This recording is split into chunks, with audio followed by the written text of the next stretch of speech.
thank you for joining us. Welcome to Byron Public Library's Back to School with Less Stress. I'm Beth, and these are my co-workers Heather and Kathy, and we are going to just do a roundtable today about ideas and organizational tips that can help you get your kids back into school and hopefully not have those chaotic, harried mornings. In your packet of papers, you'll have a sheet like this that says, back to school with less stress, with our mantra, a good day starts the night before. And it really does start the night before. If you're organized the night before, then in the morning things aren't crazy. So there's the topics that we'll be covering with little blocks that you can take notes. And then on the back, it has Kathy, Heather, and my email addresses. So if you have any questions, feel free to email us. Just put in the subject area back to school, and we will get back to you. So we're going to go ahead and get started. And Kathy is our calendar lady, so she is going to start us off with calendaring. Good morning, everybody. So if you're anything like me, I love to have my child's school schedule from the district so I know like what days they're going to have off, what early dismissal days they may have. So I put up on our screenshot up here that there's a back to school calendar for the Byron kids and then the Stillman kids, which I know you guys can find on the district websites.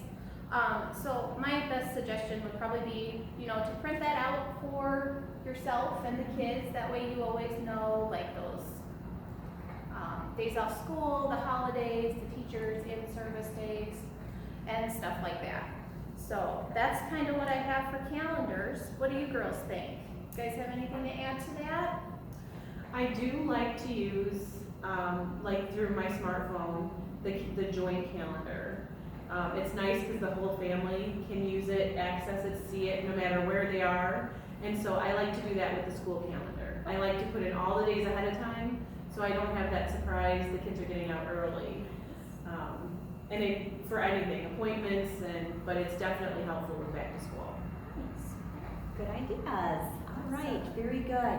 And as we mentioned earlier, a good day starts the night before. So Kathy's going to kind of go over an evening schedule of what things that you should be having place in the evening so that mornings run smoothly. Yes, I know in our household, the night before is a huge thing for us. My children are very organized, which is probably my fault. It's a good thing. It's a good Right? thing. Yes, absolutely. So I know like having the kids pick out their school clothes and getting their backpacks ready, all that stuff is really great to have.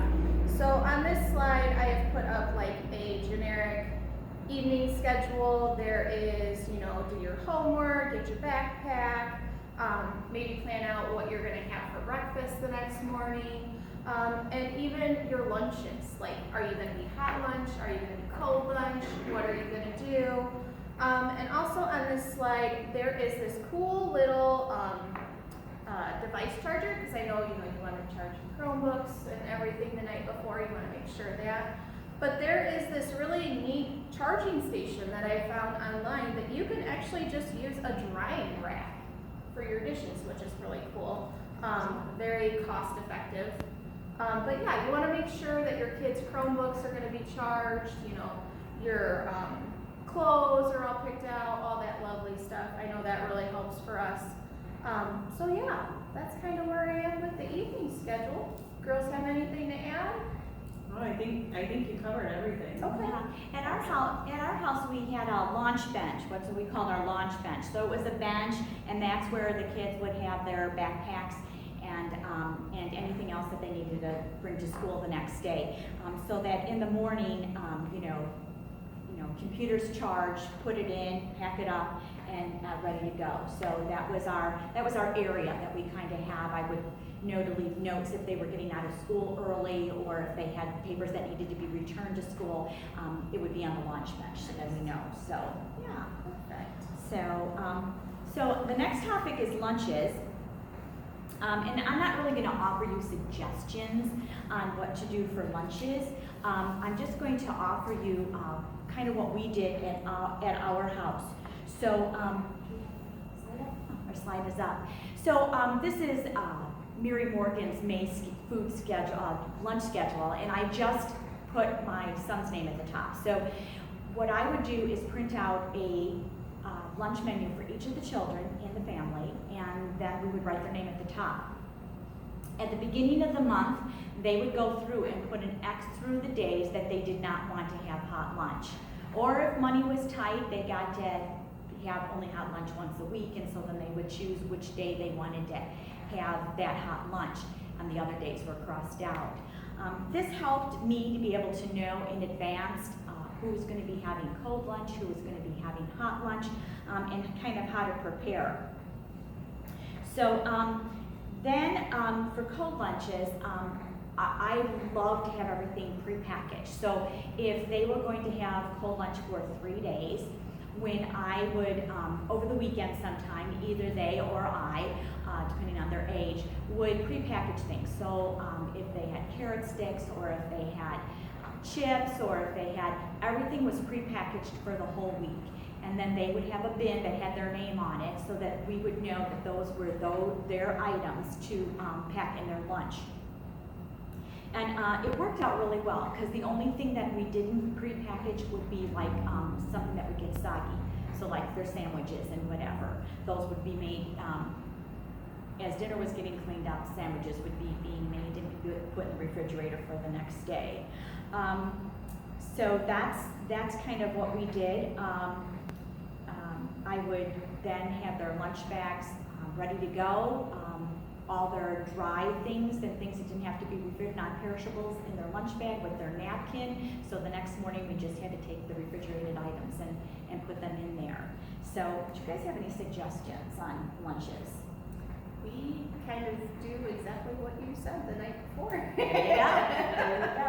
I do like the idea of printing out the menu from the schools, just like we have the calendar, having it on the fridge, wherever your command center is, because that's always an issue where like you're trying to figure out, look it up, trying to find it, and it's usually the night before. So having it printed where you can see, and giving the kids that responsibility too, of looking and planning ahead, and just to keep things a little more organized. And oftentimes what I would do for lunches is I would tell them, okay, I'm going to go grocery shopping. You have cold lunch 3 days next week.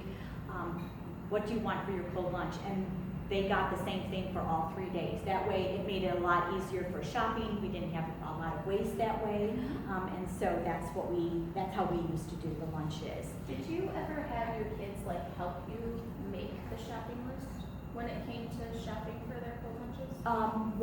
What I did was I would have a grocery list on the refrigerator, so they would have to write the things on there. Okay. So, and even though they're grown now and not in school, they still will write down things that they know. If it doesn't make the list, it probably doesn't get bought. So, yeah, so perfect. Alrighty, so Heather is going to go over clothes, because as we know, sometimes the biggest arguments in the morning is what are we going to wear? And we've now gone through 5 outfits, and we are in tears, and we are just traumatized, and mom is at her wit's end, and we're going to be late for school. And so we've got, Heather's got some good tips on what to do to alleviate some of that morning discussion about what we're going to wear. So going back to our mantra, a good day starts the night before, most important I think is clothes, because that's where the headache comes in. Doing it the night before, or even I like to do like the weekend, Sunday before, we've got all the laundry done, and we lay it out for the week. So we do have some clothing organization ideas up here for you. I use at home like the Rubbermaid, the plastic with the drawers. You can label them if you want, if you're crafty. Some people do the hanging organizer in the closet. There's so many different, you could do bins and baskets, and but we look at it as number one, checking the weather and checking the school schedule. So keep in mind, like if there's a PE day and they have to have tennis shoes, do they have tennis shoes at school? Do you want to send them in tennis shoes? But kind of checking the weather too, and making sure that everything's appropriate. And then as the week goes on, you kind of check and make sure everything looks good, but putting everything in the bin that they need. So everything from if hair ties or masks possibly, everything, socks, underwear, it's all ready to go. So there's no question with what we're gonna wear. And depending on age too, the kids can be involved, pick out their own outfits or, you know, and then the little ones, you obviously do that for them, but getting everything ready to go and having a designated area, and that can be anywhere in your home. You don't have to have a special room or anything like that. When my kids were really little, we had it downstairs, like in the living room. And they had the hooks, like the command hooks that we did our backpacks, packs and coats on. And then the organizer underneath with each day, what they had. If they were going on a field trip and needed boots or, but having it all decided the Sunday before or the night before, depending on how your schedule works, it saves a lot of stress, a lot of arguing, a lot of tears. And a tip that I've learned along the way, if we have anything new that we haven't worn before, try it on before we set it out for the week. Because it never fails that these pants are too big, and then there's that mad dash in the morning. But yeah, it's organizing, having everything ready to go is just, it saves so much in the morning. And there's no discussion, there's no argument about, it's already been decided. So makes it mornings quick, easy, and stress-free. Exactly, exactly. Anything else to add for clothes? Yeah, she definitely. One of the other things I would do is definitely check to see what the weather is going to be the next day. You know how sometimes you plan and they say it's going to be 80 degrees, and so you have shorts in there, and then they say, no, the high is going to be 55. And so it's like, no, I don't think I'm going to send them in shorts. So I used to check the weather in the evening just to make sure that what we had set aside was appropriate. And the other thing is, if it was like predicting rain, I'd make sure that they had their raincoat or their rain poncho or whatever. We would be frantically running and, no, I left my poncho. I think I put it in the closet, or maybe it's on the hook in the laundry room. So just to make sure that that's already ready to go in case they need it for the next day. So anyways, all right, our next topic is school schedule. And so of course, you know, anything with schedules and calendars, we give to Kathy. So Kathy. Awesome. So your school schedule is something that like you want to have probably done on Sundays. It's going to lay out when the kids have their specials like PE or library days, or they have the outside extra recesses. I know our kids have that from time to time. So it's kind of important to lay out that schedule. I know sometimes the teachers are pretty good about sending home like with the folders. They will put the weekly schedules on the back of the folders, and they actually list what days they go to library, what days they have technology, and all that lovely stuff. So it's really important to make sure that you have the kids prepared for that. Like if they have a PE day, you want to make sure they have, like, you know, like middle school and high school, they have to wear a gym uniform. So you want to make sure that they have those handy and they have the appropriate gym shoes, as well as the library books. I know that's a big thing with littles. Like I've asked my daughter, when's your library day? Well, every day, Mom, we read a book every day. And I'm like, no, not that. Your actual library books that you get from the school library. And I know that's important because they need to return those on time, of course.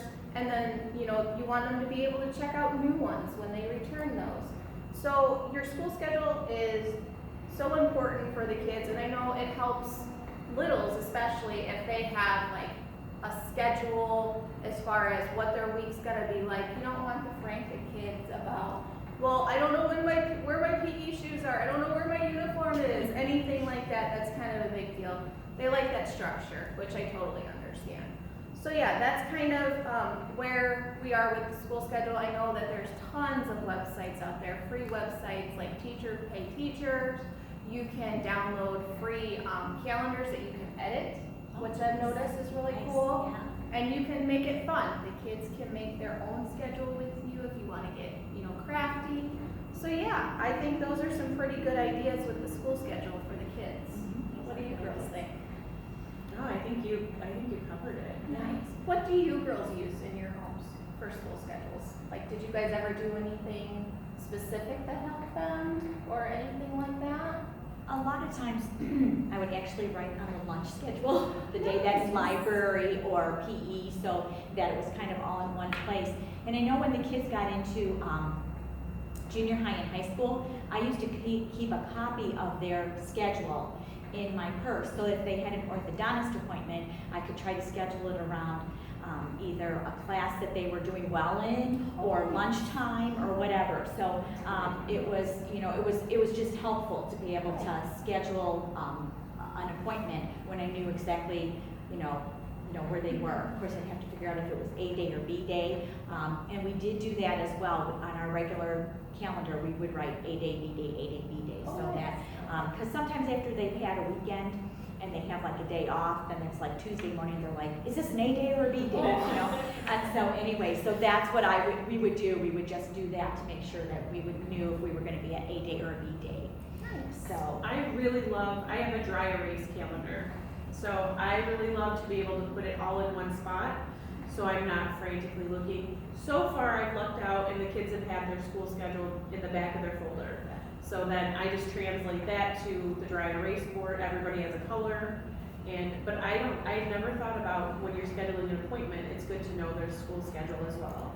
So that's a good idea, a very good tip.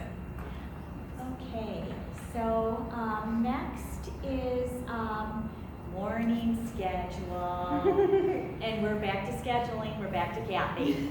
This one is the biggest thing in my household. Your morning schedule is the most important thing for me anyway. I don't know about you girls. My girls at home are very detail oriented. They like the structure. They like to have everything pre-planned. So with my little one, we have like a morning routine chart on our refrigerator, and then she has one in her bedroom as well. So I will go in and wake her up in the morning, and she knows immediately, you know, we're gonna get up, we're gonna get dressed, we're gonna make our bed. You know, she has her strict routine, brush your teeth, and you wanna make sure, you know, that they know what order to prioritize, because you don't want them to be running all over the place frantic. You know, you don't want a nervous Nancy in the morning. So I know my girls really like the idea of having a morning schedule, and you know, don't forget your Chromebook. That's a priority. And like Beth had mentioned before, the A day and the B day for your high school kids, that's really important, because I have a high schooler too that, you know, she forgets what's A day and what's B day. So, you know, that really helps too. And of course, the mantra, a good day starts the night before. You can always go over it the night before too. That way you kind of have an idea. And, you know, having all the clothes and everything laid out the night before for the morning makes it a lot less frantic. Yes. So, I And it mean, kind of sets the tone for the whole day. Yes. So you know, you feel awful when you drop your kids off and you know that you've been out of your mind Yeah. for the last 45 minutes. Exactly. And somebody's crying, and then, so I think it does Yeah. definitely sets the tone. exactly. Yeah, so. Kind of goes with the morning schedule here, but I do have a question that I just thought of here. Sure. I have, my son is 7, and we fight about brushing teeth every morning. He does not like to brush his teeth, and I mean, he knows this is something we do every day, but I think that's one of our biggest challenges with him. Now, my daughter is the clothes, making sure everything is, you know, matches the Matching place. and looks Yes. good, yeah. But do you have any suggestions? What we do in the morning, you know those little, I don't even know what they're called, like the little flippy things with the white sand in them. Oh, yeah. What are they The called? timer. Yeah. This- So we have a game where she has like this toothbrush song that she will sing while she's brushing her teeth. So just forewarning, it's gonna make a mess. And then we flip the timer, and she thinks that's fun, because she knows by the time that the timer's out of sand, that she's brushed her teeth. And then there's the song that goes with it, so it's fun. You gotta make it fun for Makes them. a game out of Yeah. it. Yeah. That's a great idea. And you know, another one that we tried last year was my older daughter went in with her, and they would just kind of, you know, have a game and see who could brush where the fastest, you know, and it was fun. And then, you know, the mouthwash, that's another one. They would sing the song, my little gurgling Yeah, it's great. It's It's a huge mess. I was gonna say, you know, but Yeah. that's okay, because you know, once they're in school, then you can worry about that mess, it's okay. Yeah, so Yeah. that's kind of my ideas for a morning schedule. I mean, Yep. we'll see how this year goes. One of my children had ADHD, so we had problems with things like we would be distracted and then it would be like, okay, now it's already, we should be done with breakfast, brushing our teeth, and we have barely started eating. So we did get into writing a time schedule. So you have from this time to this time and from this time to this time. And that helped quite a bit. And then when they were really little, I would just put up pictures. So a picture of breakfast like we had, and just pictures of what they needed to do in what order. One of mine was just a really sloppy eater, so we never got dressed before we ate breakfast because we were always changing our clothes, and that was just becoming another thing to then we had to discuss what we were going to wear, and so anyway, so you know we did you know, each child is different, so you have to kind of work out what our little quirks. But we did the sand thing too with brushing their teeth, and for some reason that just seems to be a big hit. So We'll have to try Just that. something a little extra to have fun. exactly, Yeah. exactly. So, all right, now we're on to breakfast. Good morning, or maybe not. So, we, along with our children, may or may not be a morning person. So you have that one child that wakes up and they're just pure sunshine, and then you have the other one that wakes up and they think the world is coming to an end because they had to get out of bed. And we as parents have the same type. Maybe you're a night person and morning isn't your time. In which case, then you really need to be organized so that you know things go a little bit smooth in the morning. But breakfast has always been called the most important meal of the day, and that's where breakfast comes from. Break the fast. So you're breaking the fast of not eating all night, and you have breakfast. But just like you have kids who maybe don't like to get up in the morning, you might have that one child that beelines for the breakfast table because they are famished. They have to eat right away, and you have the other one that's like, I'm not hungry. I don't want to eat anything. And so I've included in your packet some recipes for make-ahead breakfasts. You know, just like we do the lunch thing, we do breakfast. So, yeah, you know, throwing them a cold bowl of cereal in the morning is, you know, fast and easy. Maybe not so nutritious, and I'm not here as a nutrition or a dietitian to tell you what to feed or not feed. But if your children do like cold cereal, the overnight oats is a nice option because you can put things in there that they might like, and it is healthy for them to eat, even if they only eat like half of it. So you make it up ahead of time, you put it in the fridge, you take it out of the fridge, and they eat it cold. You can warm it up as well, but most of the time it is eaten as a cold cereal. The other thing is Popeye muffins, which my niece swears by these. So Popeye muffins are green. That's why they're called Popeye, because they're made with spinach. And so they do have some sugar in it. You do sweeten it with banana. You can cut back a little on the sugar if you add a little bit more banana. But you can make those up and just throw them in the freezer. Take one out in the morning and nuke it, and the kids can have that. Kid-approved breakfast burritos is pretty much just a tortilla shell with some scrambled eggs and cheese, which usually is pretty, you know, most children enjoy that. Wrap them up again. You flash freeze them, you put them in the freezer, you take it out, you throw it in the microwave in the morning, and they get some protein, and you can also add, you know, some of their favorites. So you might have a bag that's, you know, Tommy's, and another one that's, you know, your other child, and they can put in there maybe what they like, maybe like a meat or vegetable or however you want to enhance it. And then another thing is breakfast casserole. Now this isn't for everybody, but my kids seem to enjoy it. They didn't mind that it had peppers in there and that. And I would make the casserole in a 13 by 9 pan, bake it ahead of time, and in the morning just cut them a piece and warm it up in the microwave. And again, just something in their stomach. And I did have one that absolutely just was like, I just cannot eat breakfast, just could not eat breakfast. So what we did was we took some, he loves sharp cheddar cheese, so I used to cut up some chunks of sharp cheddar cheese. And he liked almonds, so we would put almonds and sharp cheddar cheese, and then I would twist the bag in the center and just put it in the fridge, and so then we would just grab that and maybe eat it in the car on the way to school. But at least to have something in their stomach before they arrive in the classroom. Because that morning, if they don't get a snack break, it's a long time until they possibly could eat lunch, and then they're not their optimum best if they haven't fed themselves. So. Ladies, do you have any breakfast tips or what works or doesn't work at your house? For moms who are morning people, maybe they get up and whip up pancakes and, and cut up fresh fruit and all that. But, for working moms or moms who are not morning people, that maybe is not an option. So these are just some ideas of things that you can do ahead of time to make it, to get breakfast off to a good start. I know, usually once a week, I'll give my girls that morning where mom will get up early and make them, the 3-course breakfast meal.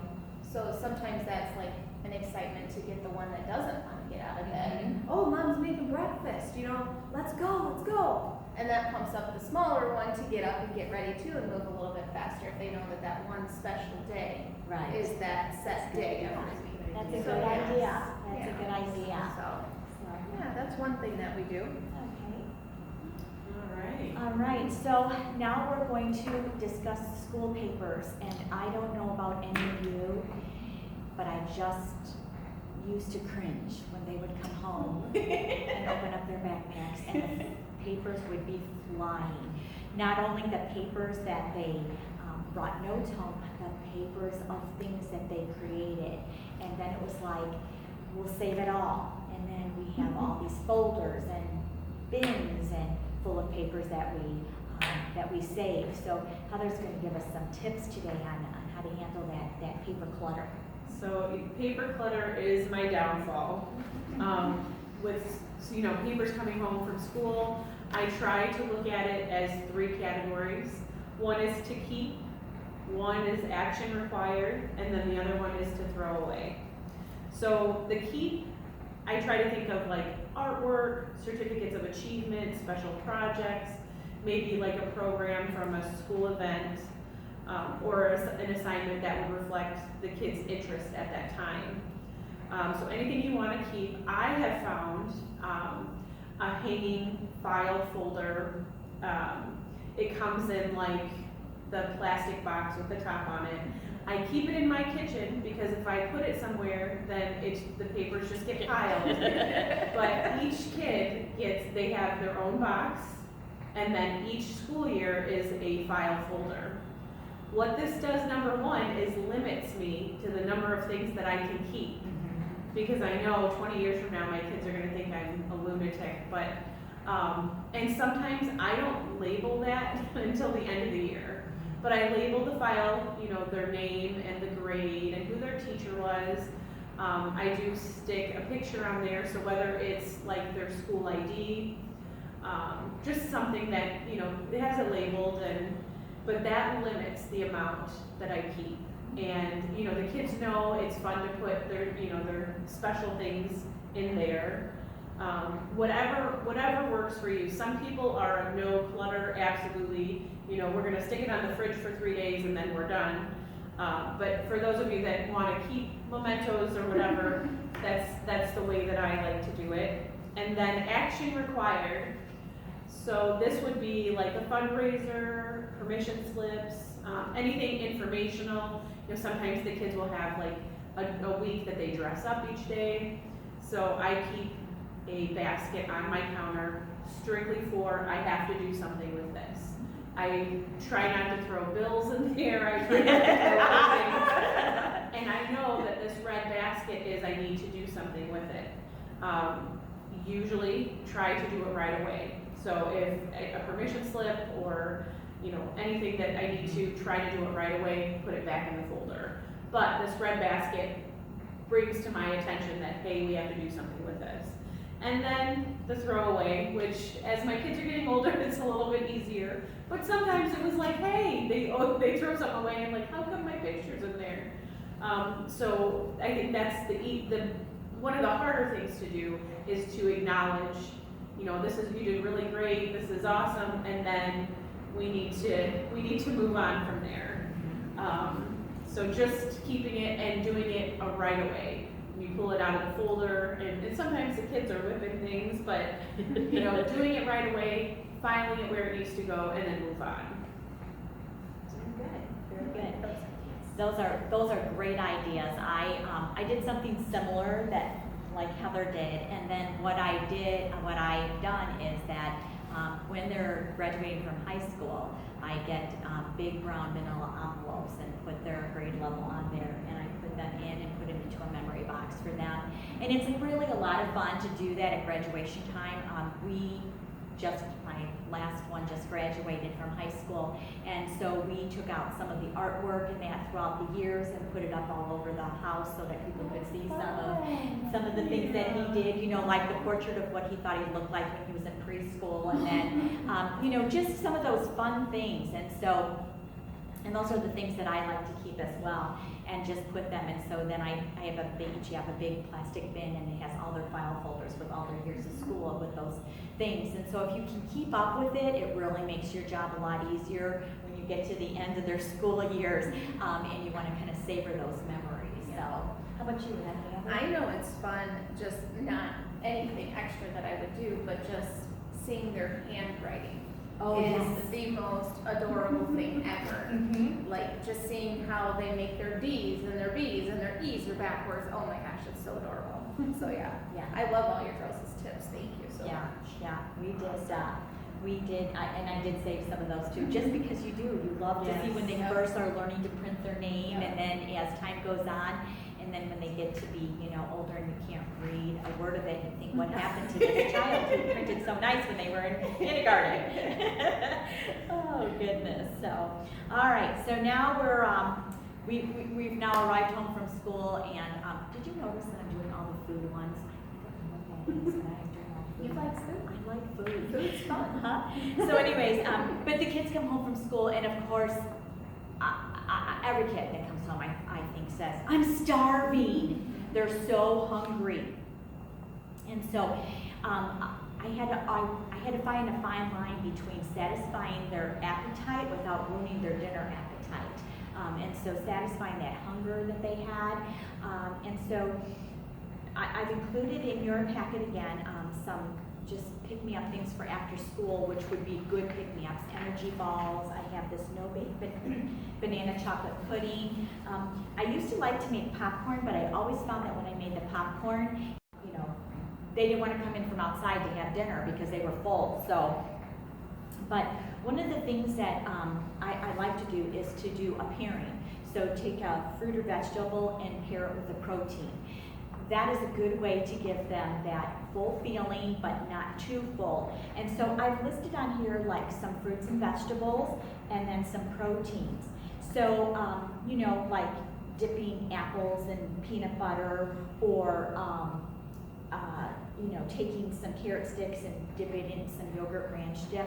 Just try to pair up those different things. Hopefully, you know, if your child has a nut allergy, obviously some of this will you won't be able to use. But those are some of the things that, you know, I found were good for the kids, and help them to just be able to get through that period before dinner time. And so, ladies, do you have any additions that are what you did when the kids came home starving? You know, everybody's starving. They are. Yeah, usually fruit is a go-to, Mm-hmm. but I think it's a great idea to pair it with a protein. Yeah, I never even thought about that actually. Usually my kids are all like fruit snacks, anything, you know, that they're not supposed to have, or anything that's not good for them. So yeah, my kids are all about spoiling their dinners. Yeah. Yeah. I mean, when I was a child, our big thing was to come home and sit around the table with our mom and dip our Oreo cookies in milk. I mean, we just ate Oreo cookies pretty much every day, you know, but obviously, you know, you don't want to have too much sugar. We got to get that homework done. And the nice thing about the pairing thing is sometimes I could put it out and they could be working on their homework while they were dipping and dunking and eating it. So, you know, that would sometimes be helpful as well. So, all right. So, and then of course we have the wonderful homework. Who invented homework? I would like to know. And so Heather is going to discuss just some ideas on how to handle the homework aspect of being back in school. So the first thing I'm going to cover is having a homework space. You know, keeping supplies on hand to keep distractions to a minimum. And ideally you want a quiet, supervised place to study. So thinking about, like, as an older kid, a lot of times we tend to think like, go to your room, go to the desk. But they actually can benefit from having a centrally located workspace, just the same as younger kids can. This will help them feel a part of it. You know, it's less likely to feel isolated.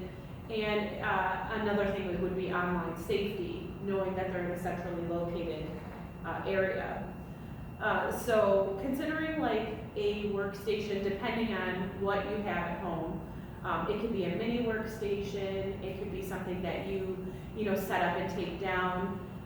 During COVID and everything, we set up at our house with a poster board, because I have 2 kids, and the worst part was the younger one sneaking in to see what the older one was doing. But I wanted to keep them, you know, we were doing it at the kitchen table, because I knew darn well if my son went to the desk in his room, he's going to be rolling around on the floor and playing. And so we kept them but I needed to keep them separate. So we're at the kitchen table, and I purchased the cardboard that is meant for like a school project. So it's got the bigger piece and then the 2 sides that can fold in. So we have their school schedule, we have that on there, but this also works for just a homework station. So they're in their own space, but they're in a centrally located area if they need help, and like I said, they're not rolling around on the floor. And then those fold up and they can slide behind anything against the wall. You can put it in a closet. But just thinking of where would be a good, some people have a desk area in their kitchen. You could set it up if you have a big living room, having an area, to the side that has table and chairs, but keeping it where, the older kids don't feel isolated. They're able to ask questions, and then that they are safe online, and the little ones are on task.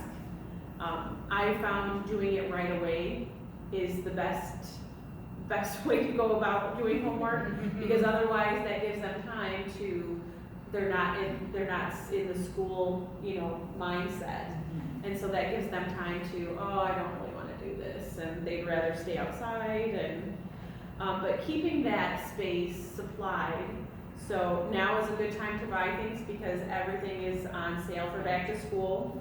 So I did include in your handouts like a homework caddy idea, where it's something that they can take. So if you have just an area that you set up and then you want everything put away, or if you want to leave it in your designated space, it's a great way to have all of your supplies together. So there's so many ideas online, and you can use things from around your house, containers and baskets and bins, and the Dollar Tree is an awesome place for organizational help. They have the caddies that have the handle on there. I really like those. Tons of DIY ideas. But then I also did include some ideas of things that you want to have on hand.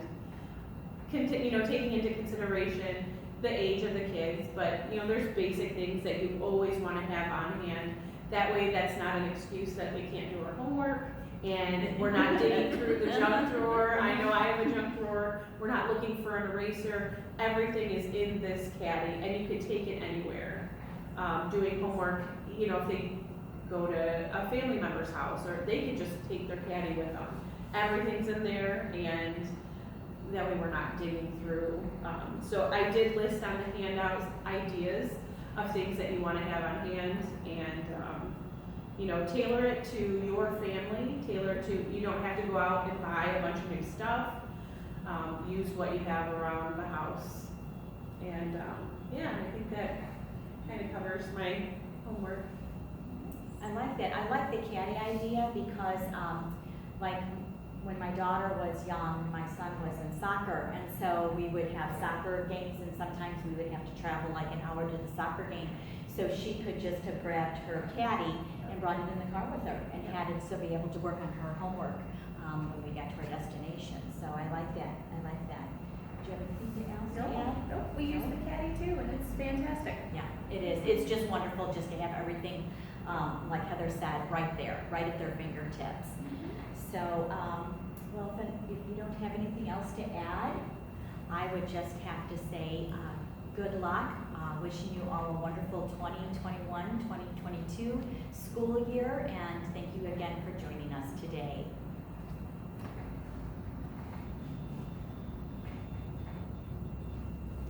And there the lights go.